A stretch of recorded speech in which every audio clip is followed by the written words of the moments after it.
जय हिंद दोस्तों, वंदे मातरम। लॉकडाउन के समय में जब विद्युत जामवाल की खुदा हाफिज रिलीज हुई थी, तो उस मूवी में विद्युत जामवाल का जो जॉनर है, जिसमें कि सिर्फ एक्शन होता है, उससे बढ़कर कुछ इमोशंस भी थे। इसीलिए वो मूवी काफ़ी अच्छी लगी थी और लोग उसमें लॉकडाउन में घर में बैठे हुए थे, तो कुछ एक अलग तरह की मूवी देखने के लिए मिली थी। तो इसीलिए खुदा हाफिज को काफ़ी सराहा गया था।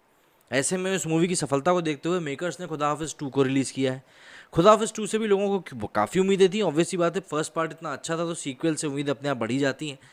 लेकिन जो प्रतिक्रिया निकल कर सामने आई और जो मूवी देखकर समझ में आया है, वो यही है कि मूवी काफ़ी मिली-जुली है।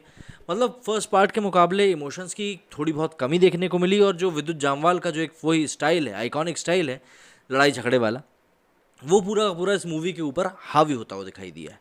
मतलब आप सीधे तौर पर ये कह सकते हैं कि खुदा हाफिज़ 2 एक बार फिर से विद्युत जामवाल के हार्डकोर फैंस की मूवी है। कुमार मंगत पाठक, अभिषेक पाठक, स्नेह बिमल पारेख, राम मीराचंदानी, संजीव जोशी, आदित्य चौकसे, हुसनैन हुसैनी और संतोष शाह, इन कुल 8 लोगों ने मिलकर बनाई है हिंदी सिनेमा के एक्शन हीरो विद्युत जामवाल की नई फिल्म खुदा हाफिज चैप्टर 2 अग्नि परीक्षा। इतने सारे प्रोड्यूसर और इतना लंबा नाम, फिल्म के पहले भाग के ओटीटी पर प्रसारित हो चुके होने का साइड इफेक्ट है या फिर कुछ और, ये पता नहीं, लेकिन फिल्म देखकर ये ज़रूर समझ आता है कि जी स्टूडियोज़ के पास अधकचरी एक्शन फिल्में बनाने का ज़रूर कोई अलग विवाद खुल गया है। कहानी हो ना हो, एक्शन फिल्म में पैसा लगाने को ये कंपनी हरदम एकदम तैयार है।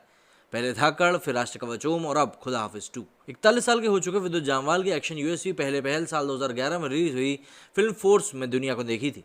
तब से 11 साल में वो 12 हिंदी फिल्में दिखा चुके हैं। पिछली 2 फिल्में द पावर और सनक सीधे ओटीटी पर रिलीज हुई और दर्शकों ने उन्हें खास नोटिस भी नहीं किया।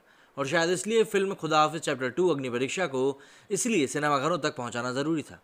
अभी उनको पर्दे पर शेर सिंह राणा बनना है और दुनिया को ये दिखाना है कि सम्राट पृथ्वीराज चौहान के अंतिम अवशेष अफगानिस्तान से ले आना भी कितनी बड़ी राष्ट्रभक्ति होती है। यह अलग बात है, खुद पृथ्वीराज चौहान पर बनी फिल्म सम्राट पृथ्वीराज ने ही बॉक्स ऑफिस पर पानी नहीं मांगा। फिल्म खुदा हाफिज चैप्टर 2 अग्नि परीक्षा की ओपनिंग और इसके पहले वीकेंड पर ही इसका पूरा दारोमदार टिका है। और फिल्म थॉर एवं लव एंड थंडर के मुकाबले उतरना ये कोई आसान रास्ता नहीं है।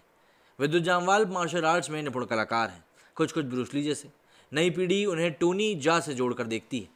टोनी जा से पिछली बार मॉन्स्टर हंटर के समय बात हुई थी, तब उन्होंने विद्युत जामवाल का जिक्र बातचीत में किया था। विद्युत जामवाल की फिल्म यारा उनके करियर की बेहतरीन फिल्म लगती है। विद्युत के पास अभिनय की अच्छी खासी क्षमताएं हैं और विस्तार भी, लेकिन उन्हें पर्दे पर उकेरने के लिए तिग्मांशु धूलिया जैसे निर्देशक चाहिए।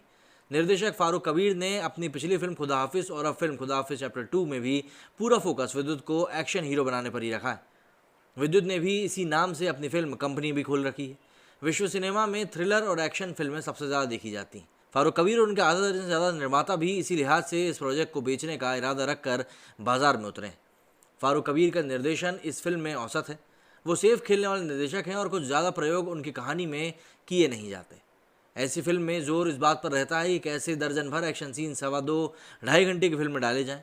कहानी इन एक्शन दृश्यों को जोड़े रखने के लिए तलाशी जाती है। ऐसा ही कुछ करके निर्माताओं ने अच्छे खासे कलाकार टाइगर श्रॉफ का करियर संकट में डाल दिया है और अब बारी है विद्युत जामवाल की। कहानी इस बार यूं है कि अगवा करके विदेश ले जाई गई अपनी बीवी को बचाकर वापस वतन लौटे समीर की बीवी नरगिस की मानसिक स्थिति ठीक नहीं है।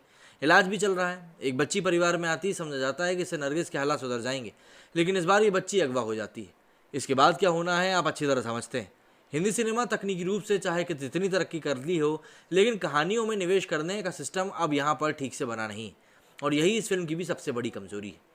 फिल्म खुदा हाफिज चैप्टर 2 देखते समय बार बार कोफ्त इस बात को लेकर होती है कि विद्युत जामवाल खुद अपने गुणों दोषों के अनुसार कहानियाँ क्यों नहीं तलाश रहे।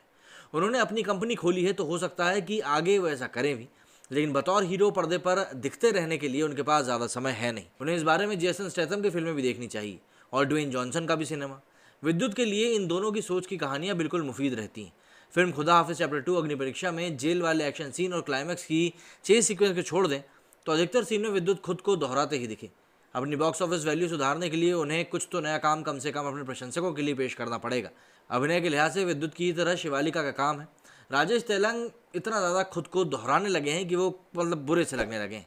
वहीं शिवा चड्ढा ने ज़रूर रिस्क लेकर कुछ अलग करने की कोशिश जरूर करी है।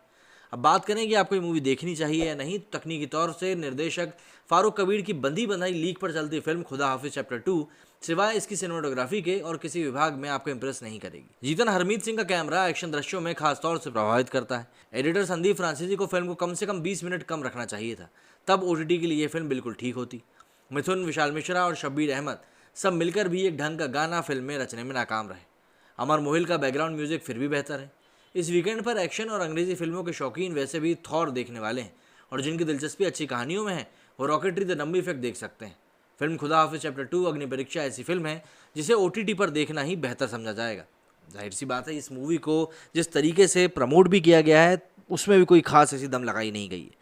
और जब पहला पार्ट OTT पर हिट हुआ है तो सेकंड पार्ट सिनेमा घरों में लोगों को खींच पाएगा या नहीं, ये वैसे भी एक बड़ा सवाल रहता है। मेरे स्टूडियो फिलहाल इतना ही। जय हिंद, जय भारत।